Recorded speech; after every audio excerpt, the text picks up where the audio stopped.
നയൻതാര വിഘ്നേഷ് വിവാഹത്തെ ആസ്പദമാക്കിയുള്ള ഡോക്യുമെൻ്ററിയുടെ ട്രെയിലറിൽ ഉപയോഗിച്ച വീഡിയോയുടെ പേരിൽ നടൻ ധനുഷ് 10 കോടി രൂപ നഷ്ടപരിഹാരം ആവശ്യപ്പെട്ട് കേസ് ഫയൽ ചെയ്തു. ഇത് പകർപ്പവകാശ പ്രശ്നമല്ലെന്നും പകപോക്കലാണെന്നും നയൻതാര.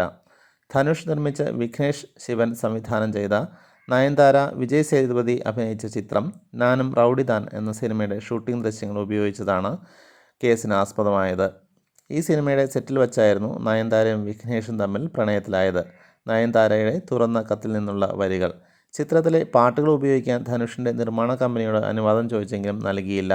ആരാധകർക്ക് മുൻപിൽ കാണിക്കുന്ന നിഷ്കളങ്ക മുഖമല്ല ധനുഷിന്, വൈരാഗ്യബുദ്ധിയാണ്. ഇൻ്റർനെറ്റിൽ ഇതിനകം പ്രചരിച്ചിട്ടുള്ള വീഡിയോയാണ് ഞങ്ങൾ ഉപയോഗിച്ചത്. അത് വെറും 3 സെക്കൻഡ്. ഷൂട്ടിങ്ങിനിടെ തന്നെ വളരെ മോശം സമീപനമായിരുന്നു താങ്കളുടേത്. അച്ഛൻ്റെയും സഹോദരൻ്റെയും പിന്തുണയോടെ സിനിമയിലെത്തിയ ആളാണ് താങ്കൾ.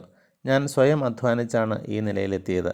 പൊതുചടങ്ങുകളിൽ പ്രസംഗിക്കുന്നതിൻ്റെ പാതി നന്മ താങ്കൾ ജീവിതത്തിൽ കാണിച്ചിരുന്നെങ്കിൽ നന്നായേനെ. പ്രശ്നത്തെ നിയമപരമായി നേരിടും.